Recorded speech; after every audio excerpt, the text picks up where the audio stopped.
সাদা মিয়া।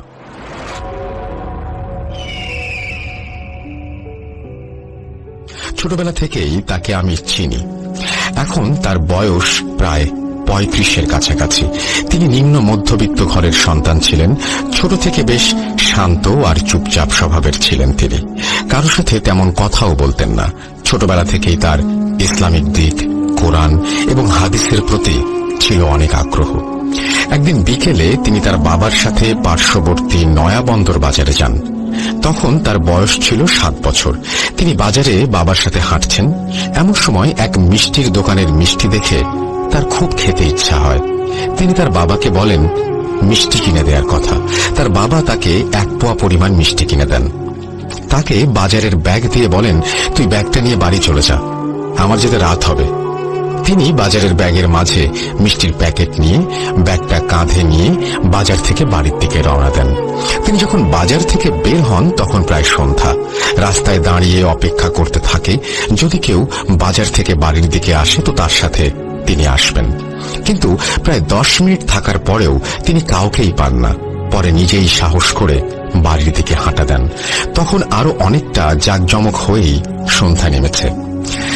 বাজার থেকে বাড়ি আসার যে পথ, তার এক পাশে আলোই নদী আর এক পাশে বিশাল ধান ক্ষেত।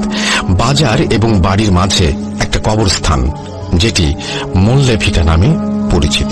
এই জায়গা একটা ঘটনা ভূত.com-এর 67তম এপিসোডে প্রচারিত হয়। তিনি সাহস করে বাজারের ব্যাগ কাঁধে নিয়ে হাঁটতে থাকেন। মোল্লে ভিটায় এসে তিনি আরো দ্রুত হাঁটা শুরু করেন। যত তাড়াতাড়ি সম্ভব এই ভিটে পার করতে হবে। কিন্তু তিনি যখন রাস্তার পাশে থাকা বিশাল ছাতান গাছের নিচে যান, তখন হঠাৎ আবছা দেখতে পান একটা কালো ছায়ার মতো কিছু একটা খুব দ্রুত তার চোখের পলকেই গাছ থেকে নামলো এবং মনে হলো সেটা তার পাশ কাটিয়ে উল্টো দিকে চলে গেল। উনি এটা দেখে প্রচুর ভয় পেয়ে একটা দৌড় দেওয়ার চিন্তা করেন। ঠিক তখনই পেছন থেকে পিঠে জোরে একটা ধাক্কা অনুভব করেন। ধাক্কাটা এত জোরে ছিল যে উনি অনেকটা জোরে মুখ থুবড়ে রাস্তার ওপর পড়ে যান, আর ওনার কাঁধ থেকে ব্যাগটা ছিটকে চলে যায় ওই গাছটির দিকে। উনি দ্রুত উঠেই ব্যাগটি কুড়িয়ে নিয়েই বাড়ির দিকে দৌড় দেন এবং বাড়িতে এসে একটা চিৎকার দিয়ে উঠোনে পড়ে যান। তার চিৎকার শুনে তার বড় ভাই এবং তার মা দৌড়ে এসে দেখেন সে অজ্ঞান হয়ে পড়ে আছে উঠোনে, আর তার পাশে একটু দূরে বাজারের ব্যাগটা পড়ে আছে। গ্রামের অনেক লোকও তখন জড়ো হয়ে গেছে উঠোনে। এরপর তাকে বাড়িতে নিয়ে তার চোখে মুখে পানি দেয়া হয়।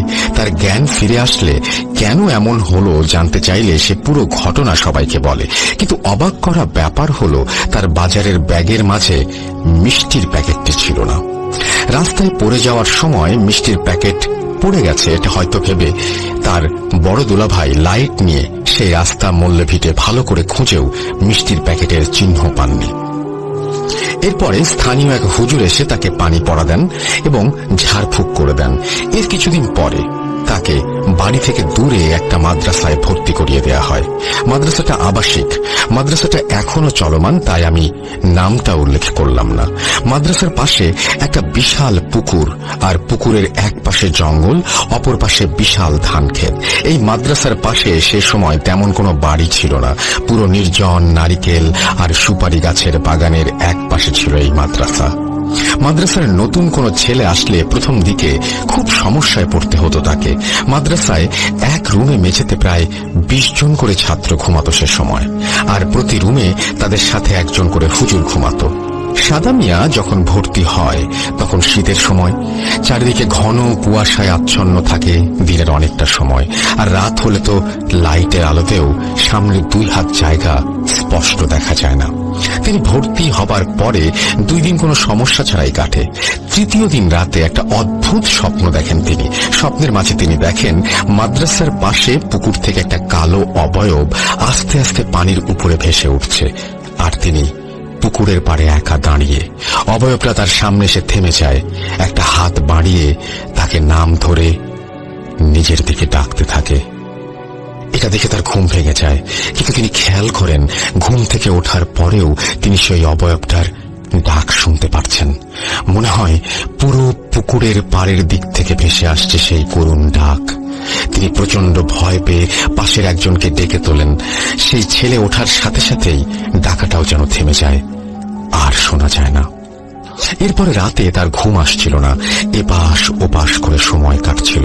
হঠাৎ একটা মৃদু কান্নার শব্দ ভেসে আসতে লাগলো তার কানে, খুব বেশি মনোযোগ না দিয়ে, যেন শব্দটা ঠিক ভালোভাবে শোনাই যায় না।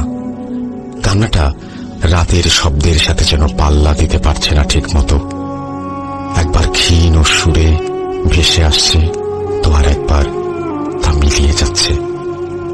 সেদিন রাতে এভাবেই তিনি ঘুমিয়ে যান। এর পরের দিন রাতে কান্নাটা যেন আরো অনেক স্পষ্ট, একদম রুমের সাথে দাঁড়িয়ে কেউ কান্না করছে এমন মনে হচ্ছে। ঠিক সেই সময় বিকট একটা শব্দ হয় টিনের চালে। প্রায় সবাই ঘুম থেকে উঠে যায়। মাদ্রাসার হুজুররা বাইরে গিয়ে দেখেন একটা প্রকাণ্ড পাথর পড়ে আছে উঠোনে। যদিও এমন পাথর একা কেউ এভাবে উপড়ে ফেলতে পারবে না টিনের চালে। সবাই সে রাতের মতো আবার ঘুমোতে যান, কিন্তু পরের দিন সকালে উঠে কেউ আর পাথরটা খুঁজে পায় না, যেন গত রাতের কোনো চিহ্নই নেই। কিছুদিন পরে নতুন একটা ছাত্র ভর্তি হয় সেই মাদ্রাসায়। সে থাকতো সাদা মিয়ার পাশের রুমে। একদিন এক হুজুর মাঝরাতে দরজা খোলার শব্দ পেয়ে ওঠেন। দেখেন রুমের দরজা হালকা খোলা। মাদ্রাসায় একটা নিয়ম ছিল, কেউ রাতে উঠে টয়লেটে গেলে সেই রুমে থাকা হুজুরকে ডেকে তাকে সাথে নিয়ে যেতে হবে, যেহেতু টয়লেট ছিল থাকার রুম থেকে একটু দূরে। হুজুর দরজা খোলা দেখে চিন্তা করলেন, কে গেল বাহিরে? তাকে ডাক দিল না কেন? তিনি হাতে লাইট নিয়ে বাইরে যান দেখতে। দরজা দিয়ে বের হয়ে একটু সামনে এগোতেই দেখেন সেই নতুন ছাত্র একভাবে হেঁটে চলেছে পুকুরের পাড়ের দিকে। হুজুর পেছন থেকে ডাক দিলেও নতুন ছেলেটা মনে হচ্ছে কিছুই শুনছে না। সে একভাবে আস্তে আস্তে হেঁটে যাচ্ছে পুকুরের পাড়ের দিকে। হুজুর দৌড়ে গিয়ে ছেলেটাকে পেছন থেকে ধরে একটা ঝাঁকি দেন। সাথে সাথে সেটা চমকে উঠে হুজুরকে বলে, হ্যাঁ আমি এখানে কেন? এখানে কিভাবে আসলাম? হুজুর তাকে বলে সবকিছু। পরে ছেলেটি বলে, আমি স্বপ্নের মাঝে দেখছিলাম একটা কালো অবয়ব পুকুরের পাড়ে থেকে আমার নাম ধরে একইভাবে ডেকে চলেছে, এমন সুর করে ডাকছে যে এটা উপেক্ষা করার কোনো উপায় ছিল না। এরপরে আমি বিছানা থেকে উঠে দরজার কাছে গিয়ে দরজাটা খুলে ফেলি। তারপরে আর কিছুই মনে নেই আমার। হুজুর ছেলেটাকে নিয়ে রুমে ফিরে আসেন আর বলেন, আর কোনোদিন ডাক শুনলে বাইরে বের হবা না, একা একা। কোনো দরকার হলে আমাকে ডেকে নিবে সাথে। এরপরে 10-12 দিন সবকিছু স্বাভাবিকভাবেই কেটে যায়। তারপরে এক ভোরে সেই রুমের দায়িত্বে থাকা হুজুর ফজরের নামাজের জন্য সবাইকে ডেকে তোলা শুরু করেন। তখন তিনি দেখতে পান সেই নতুন ছেলেটার বিছানা খালি। দরজার দিকে তাকাতেই দেখেন দরজাটা খোলা। তিনি লাইট হাতে দৌড়ে বাইরে গিয়ে এদিক ওদিক খুঁজতে শুরু করেন। মাদ্রাসায় থাকা বাকি হুজুরদেরও ডেকে তোলেন তিনি। সবাই মিলে খুঁজতে খুঁজতে পুকুরের পাড়ে যেয়ে দেখেন পুকুরের এক কোণে পানির মাঝে উপুর হয়ে ভেসে আছে ছেলেটি। তাড়াতাড়ি করে তাকে পুকুরের পাড়ে তুলে আনা হয়, কিন্তু ততক্ষণে অনেক দেরি হয়ে গেছে। ছেলেটি মারা গিয়ে শক্ত হয়ে হাত পা বেঁকে গেছে। তার চোখ দুটো খোলা, কিন্তু বেশ বড় বড় করে তাকানো। তবে অবাক করা বিষয় হলো ছেলেটার শরীরে কোথাও কোনো আঘাতের চিহ্ন নেই, আর পেটেও কোনো পানি নেই। ঠিক কি হয়েছিল সেই রাতে তার সাথে তার জানা যায়নি। এরপরে মাদ্রাসার এক হুজুর চারপাশ বন্ধ করে দেন দোয়া পড়ে। এভাবে কেটে যায় অনেকটা সময়। সাদা মিয়া ছুটিতে মাঝে মাঝে বাড়ি আসতেন। বাড়ি আসার 2টা পথ ছিল, একটা নদী পাড় দিয়ে, অপরটা লোকালয়ের মধ্য দিয়ে। আলাই নদীর পাড় দিয়ে হেঁটে আসলে অনেক সময় কম লাগে, তাই তিনি বেশিরভাগ সময় নদীর পাড় দিয়ে আসতেন। এমনি এক ছুটিতে বাড়ি আসার সময় সন্ধে হয়ে যায়। তিনি নদীর পাড় দিয়ে বাড়ি আসার সিদ্ধান্ত নেন। মাগরিবের নামাজ শেষ করে তিনি মাদ্রাসা থেকে বের হয়ে একটা বাজার পার করে নদীর পাড়ে নেমে যান। এদিকটায় বাড়িঘর নেই।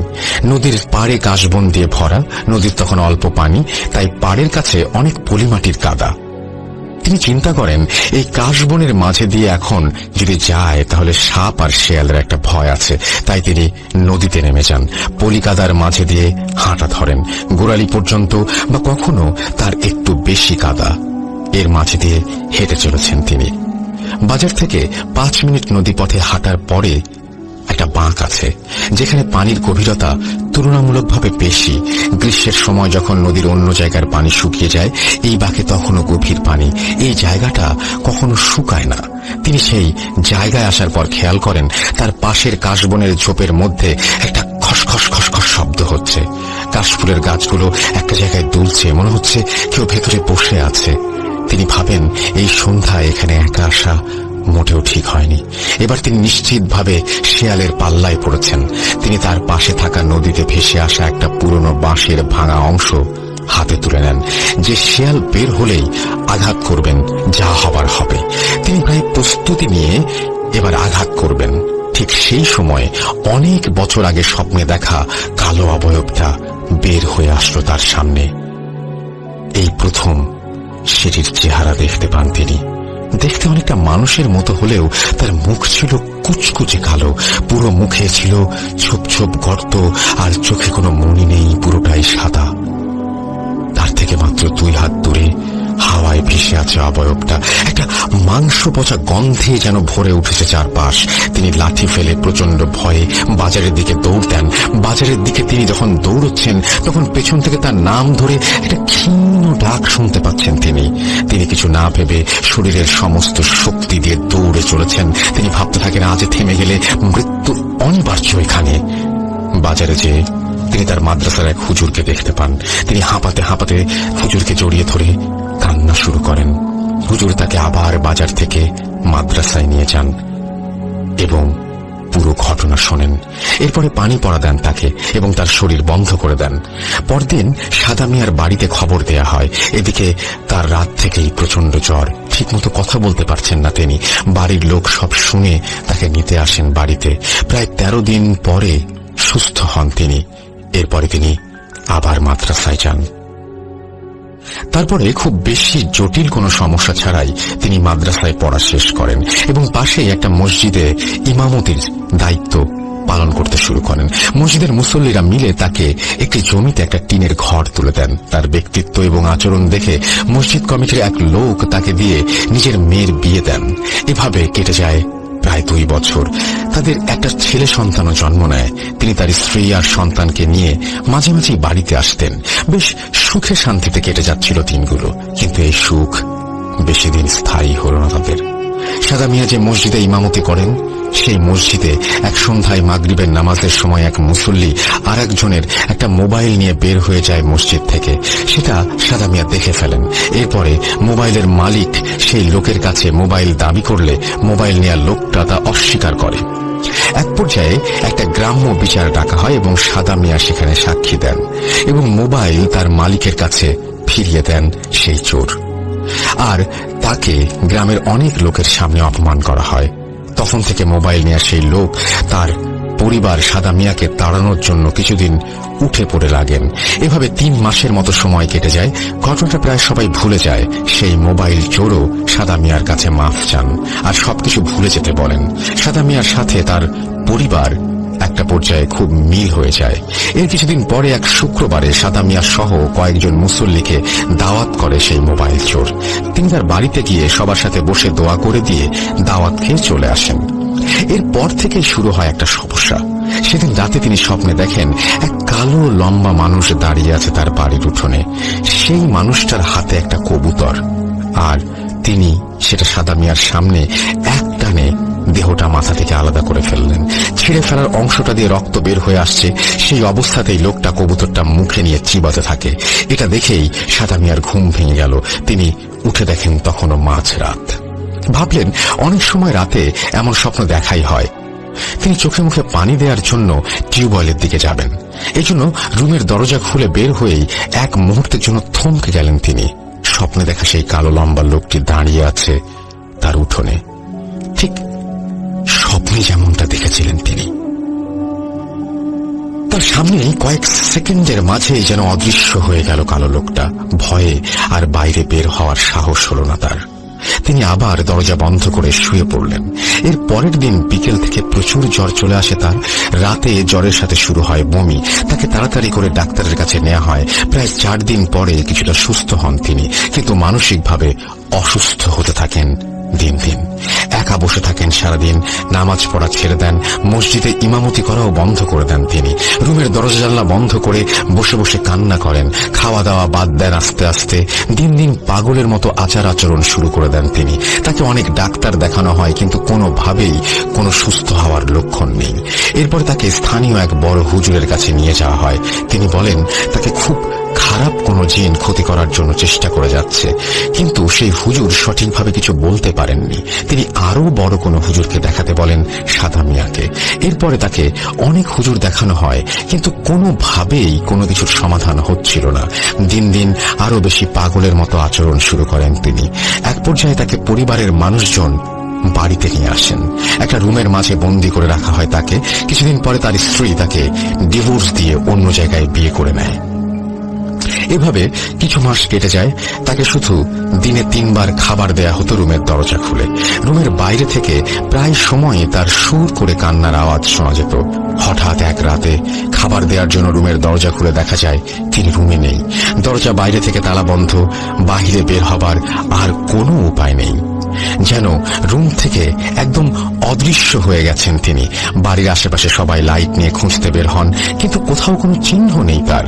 হঠাৎ একজন চিৎকার দিয়ে ওঠেন, কয়েকজন লাইট নিয়ে দৌড়ে যান সেদিকে। প্রায় 6 জন লোক দেখেন সাদা মিয়া আলাই নদীর পারে পানির উপর দিয়ে ভাসতে ভাসতে ওপারে চলে যাচ্ছেন। তাকে দেখে মনে হচ্ছে সে পানির উপরে দাঁড়িয়ে আছে আর সেই অবস্থাতেই ভেসে যাচ্ছে। নদীতে তখন বন্যার পানি, অনেক স্রোত নদীতে, তার উপর দিয়েই তিনি ভেসে যাচ্ছেন। এটা দেখে তার বড় ভাই সহ 3 জন নদীতে সাঁতার দেন তাকে ধরতে। তারা যখন মাঝ নদীতে প্রায় দেখেন সাদা মিয়া রাস্তা দিয়ে দৌড়াচ্ছে মল্লে ভিটার দিকে। তারাও নদী পার হয়ে ডাকতে ডাকতে পেছনে দৌড় দেন। তাদের মাঝে প্রায় 10 হাতের দূরত্ব। তখন সাদা মিয়া মল্লে ভিটের কাছে গিয়ে যেন আবার তাদের সামনে থেকে হারিয়ে যান। তারপর তারা আশেপাশে অনেক খোঁজ করেন, কিন্তু তাকে কোথাও আর পাওয়া যায় না। প্রায় 1 ঘন্টা তারা খোঁজ করে বাড়ি ফিরে আসেন। পরদিন সকালেও তারা মল্লে ভিটে গিয়ে খোঁজ করেন, কিন্তু তাকে কোথাও খুঁজে পাওয়া যায় না। 3 দিন পর রাতে একটা ঝড় হয়ে যায়। প্রচুর বাতাস আর বৃষ্টি হয়, অনেক গাছপালা ভেঙে পড়ে যায়। সেই ভোরে 2 জন লোক ধান ক্ষেত দেখতে গিয়ে সাদা মিয়াকে মল্লে ভিটের পাশে জমির মাঝে একটা শিমুল গাছের নিচে পড়ে থাকতে দেখেন। তারা সাদা মিয়ার বাড়িতে খবর দেন। বাড়ির লোকজন সেখানে গিয়ে দেখেন সাদা মিয়া গাছের নিচে গভীর ঘুমে আচ্ছন্ন। তাকে অনেক ডাকাডাকি করার পরেও সে ওঠে না। তবে সবচেয়ে অবাক করা ব্যাপার হলো, গত রাতে এত ঝড় হয়ে গেল অথচ তার শরীর একদম শুকনো, শরীরে একটু কাদা পানিও নেই। তারা তাকে বাড়িতে নিয়ে আসে। বাড়িতে আসার পরে সাদা মিয়ার ঘুম ভেঙে যায়। এই 3 দিন সে কোথায় ছিল, কি করেছে, এসব জিজ্ঞেস করা হলে সাদা মিয়া কিছুই বলতে পারে না। এর কিছুদিন পর থেকে সাদা মিয়া একটা অদ্ভুত আচরণ শুরু করে। তিনি নদী থেকে কাদা মাটি তুলে এনে সেটা দিয়ে বিভিন্ন রকমের মূর্তি বানানো শুরু করেন এবং সেই মূর্তিগুলোকে পুজো করতে শুরু করেন। বিভিন্ন ফুল ফল দিয়ে প্রতিদিন ভোরে পুজো শুরু করেন। হঠাৎ হঠাৎ চিৎকার করে বলেন, আমি দিব তো, তোর সামনে বলি দেব। এভাবে কালী পূজা আর মনসা দেবীর নাম করে বিড়বিড় করে কি যেন সব বলতেন আর পুজো শুরু করে দেন। এর কিছুদিন পরে এলাকার কিছু লোক জমিতে পানি দেবার জন্য সাদা মিয়ার বাড়ি থেকে একটু দূরে একটা 3 রাস্তার মোড়ে রাস্তা দিয়ে ড্রেন তৈরি করতে থাকেন। কিছুটা মাটি খুঁড়তেই তারা মাটির হাঁড়ির মতো কিছু একটা দেখতে পান। তখন অনেক লোক জড়ো হয়ে গেছে ওই জায়গায় মাটির নিচে কিসের হাঁড়ি এটা দেখার জন্য। তারা খুব সাবধানে মাটির হাঁড়ি খুঁড়ে বের করে দেখেন সেখানে একটা লাল কাপড় দিয়ে কিছু বাঁধা আর পাতিলের গায়ে কি সব আঁকি বুকি করে লেখা। তবে মাটির হাঁড়িটা পোড়ানো নয়, কাদা মাটি দিয়ে বানিয়ে শুধু রোদে শুকনো হয়েছে এমন হাঁড়ি। কেউ আর সাহস করে সেটা খুলতে চায় না। সেই দিন সাদা মিয়ার পরিবারের লোক অন্য এলাকা থেকে একটা বড় হুজুরকে বাড়িতে নিয়ে আসেন। তিনি এসেই মাটির হাঁড়িটা আনতে বলেন। এরপরে সবার সামনে তিনি সেটা খুলে ফেলেন। ভেতরে কিছু কাগজ যা লাল সুতো দিয়ে বাঁধা, জোড়া কবুতরের মাথা বিচ্ছিন্ন অবস্থায় মাথা সহ রাখা, কয়েকটি তাবিজ আর একটা ছোট কালো মূর্তি রাখা, সবগুলোই রক্ত দিয়ে মাখানো অবস্থায় সেই হাড়ির ভেতর। তবে রক্ত একদম শুকিয়ে গেছে, কিন্তু রক্তের দাগ আছে। তা দেখে মনে হয় হাড়ির সব জিনিস এই রক্তে ডুবিয়ে রাখা ছিল। অবাক করা ব্যাপার হলো কবুতরগুলো পচে যায়নি, সেগুলো যেন শুকিয়ে কাঠ হয়ে গেছে দিন দিন। সেই হুজুর সাদা মিয়াকে আসতে বললেন। বাড়ির লোকজন যখন তাকে নিয়ে আসতে যায়, রুম থেকে তিনি কোনোভাবেই বাইরে আসতে চাচ্ছিলেন না। তাকে কয়েক একজন জোর করে ধরে বাইরে নিয়ে আসেন। সেই হুজুর মাটির ওপর গোল বৃত্ত করে তাকে তার মাঝখানে বসিয়ে দেন। তারপরে গ্লাসে পানি নিয়ে সেটাতে কিছু পরে 3 বার সাদা মিয়ার শরীরের ওপরে ছিটিয়ে দেন। সাথে সাথেই সাদা মিয়ার সেই হুজুরকে অকথ্য ভাষায় গালাগালি শুরু করেন, হুজুরকে খুন করার হুমকি দিতে থাকেন। পরে হুজুর আবার পানি ছিটিয়ে দিলে সাদা মিয়া শান্ত হয়ে যায়। এরপরে হুজুর সাদা মিয়াকে বলে পুরো ঘটনা কি হয়েছে এই ছেলের। তখন সাদা মিয়াই বলতে শুরু করে সেই মোবাইল চোর ব্যক্তিটি তাকে দাওয়াত দিয়ে খাওয়ানোর নাম করে ব্ল্যাক ম্যাজিক করা কিছু খাবার খাইয়ে দেয়, আর একটা হিন্দু তান্ত্রিক দ্বারা তার উপর ব্ল্যাক ম্যাজিক করানো হয়, এবং এই কবুতর যত দিন যাবে তত শুকিয়ে যাবে, আর এক সময় কবুতর একদম শুকিয়ে ছোট হয়ে যাবে, তখন সাদা মিয়ার মৃত্যু হবে। এবং এটাও বলে একটা হিন্দু মূর্তির সামনে পূর্ণিমার রাতে পাঠা বলি দিয়ে সেই রক্ত দিয়ে এই মাটির হাড়ি পূর্ণ করা হয়, যাতে ব্ল্যাক ম্যাজিক আরো শক্তিশালী হয়, আর 2টা খারাপ জিনকে তার উপর চালানো হয়। এরপরে সেই কবিরাজ জিনিসগুলোকে পুড়িয়ে ফেলেন আর সাদা মিয়াকে পানি পড়া দিয়ে খেতে বলেন, আর বলেন সবকিছুই নষ্ট করা হয়েছে, সমস্যা নেই। এরপর দিন দিন সাদা মিয়া সুস্থ হতে থাকেন। একটা পর্যায়ে তিনি আবার সেই মসজিদে ইমামতি শুরু করেন, প্রায় পুরোপুরি সুস্থ হয়ে যান তিনি। এরপরে পরিবার থেকে তাকে আবারও বিয়ে দেয়া হয়। এইভাবে কেটে যায় আরো কিছু সময়। তাদের আবারও একটা ছেলে সন্তান জন্ম নেয়। কিন্তু এর কিছুদিন পরে আবার সাদা মিয়ার ভেতরে কিছু অস্বাভাবিক আচরণ দেখা যায়। সে রাতে একা একা কথা বলতে শুরু করে, উঠোনে দাঁড়িয়ে কারোর সাথে কথা বলছেন এমন একটা ব্যাপার, অথচ তার সামনে কেউ নেই, কেউ দেখতে পায় না। এর কিছুদিন পর থেকে সমস্যাটা আরো বেশি দেখা দেয়। তিনি আবার নামাজ ছেড়ে দিতে শুরু করেন। তার স্ত্রী তাকে এ ব্যাপারে কিছু বললে তিনি মারধর শুরু করেন। তার পরিবার তখন তার স্ত্রীকে বাবার বাড়িতে পাঠিয়ে দিতে বাধ্য হয়। এদিকে সাদা মিয়া আবার নিজেকে ঘরে বন্ধ করে রাখেন। এরপরে তার পরিবার আবার সেই হুজুরকে নিয়ে আসেন। সেই হুজুর দেখে বলেন সাদা মিয়ার উপরে ব্ল্যাক ম্যাজিকের আর কোনো প্রভাব নেই, তবে এবার তিনি নিজেই নিজের ক্ষতি করেছেন। সাদা মিয়া ব্ল্যাক ম্যাজিক থেকে সেরে উঠে মসজিদের পুরনো সিন্ধুকে একটা অনেক বছরের পুরনো তার আগের দাদা শ্বশুরের একটা বই খুঁজে পায়। সেটা নিয়ে সাদা মিয়া জিন হাসিল করে তার কাছে রেখে দিতে চায়, কিন্তু সে একটা ভুল করে ফেলে। ফলে সেই জিন সাদা মিয়াকে নিজের আয়ত্তে নিয়ে ফেলেছে। এটা এতই শক্তিশালী জিন যে এখানে আর কিছু করার নেই। সাদা মিয়াকে বাকিটা জীবন এভাবেই কাটাতে হবে। এখন সাদা মিয়া এলাকায় সাদা পাগল নামেই অনেকটা পরিচিত। সে প্রতিদিন সকালে ঘুম থেকে ওঠে, আগের রাতে তুলে রাখা 1 বালতি পানি আর মগ নিয়ে বের হয়। তারপর সেই বালতি থেকে পানি নিয়ে বিড়বিড় করে কি যেন পড়ে, আর বাড়ি থেকে রাস্তা দিয়ে ছিটানো শুরু করে। প্রায় 1/2 কিলোমিটার রাস্তা প্রতিদিন সকালে এভাবে পানি ছিটিয়ে দিতে থাকে। তাকে কেউ কিছু জিজ্ঞেস করলে এ ব্যাপারে কোনো উত্তর দেন না তিনি। এরপরে তিনি পাঞ্জাবি পরে একটা ব্যাগ কাঁধে নিয়ে লাঠি হাতে বেরিয়ে যান। রাস্তা দিয়ে যখন হাঁটেন তখন একটানা বিড়বিড় করে কিছু একটা পড়তে থাকেন। এক মুহূর্তের জন্য চুপ করেন না তিনি। আরেকটু পর উচ্চ স্বরে অস্পষ্টভাবে কিছু একটা বলে তার লাঠিটা মাথার ওপরে 2 বার ঘোরায়। সারাদিন কই থাকেন, কি করেন কেউ জানে না। ঠিক এশার আগে আগে বাড়িতে ফেরেন তিনি। একা একা এসে রান্না করেন তিনি। এসব চাল বা বাজারের টাকা কই পান তিনি এটাও কেউ জানে না। তিনি রান্নার সময় বা হাঁড়ি পাতিল ধোয়ার সময় কারোর সাথে কথা বলেন, হাসাহাসি করেন। মনে হয় তার সামনে কেউ বসে তার সাথে কথা বলছেন। সে উত্তর দেয়, আবার বিভিন্ন প্রশ্ন করে, কিন্তু তার সামনে কেউ নেই, কিছুই দেখা যায় না।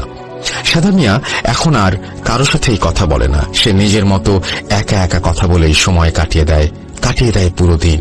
কখনো কান্না করে আর বলে, তোমার পায়ে ধরে বলি আমি ভুল করেছি, ওই পা দিয়ে আমাকে 2টি লাথি দাও, তাও তুমি কথা বলো। আবার জোরে জোরে বিলাপ করে কান্না শুরু করে। প্রায় 3 বছর আগে সে বাড়ি থেকে বের হয়ে যায়, আর ফেরে না। হারিয়ে যাওয়ার 3 দিন পরে তার মা মারা যায়। তার মা মারা যাওয়ার 4 দিন পরে সে বাড়ি ফেরে। এই তো কয়েক মাস আগে আবার সে এমন হারিয়ে যায়, এবং এবারও তার 3 দিন পরে তার বড় ভাই মারা যায়। এবারও সে 4 দিন পরে আবারও বাড়ি ফিরে আসে। এই ঘটনার কোনো ব্যাখ্যা আজও নেই। একটা মসজিদের ইমামের এমন করুণ পরিণতি দেখে সত্যিই খুব অবাক লাগে।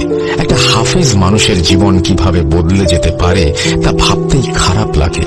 কত সুন্দর গোছানো জীবন এক মুহূর্তে কি হয়ে যেতে পারে। সবাই তার জন্য দোয়া করবেন, আল্লাহ যেন তাকে সুস্থ করে দেন, সে যেন আবার স্বাভাবিক জীবনে ফিরতে পারে।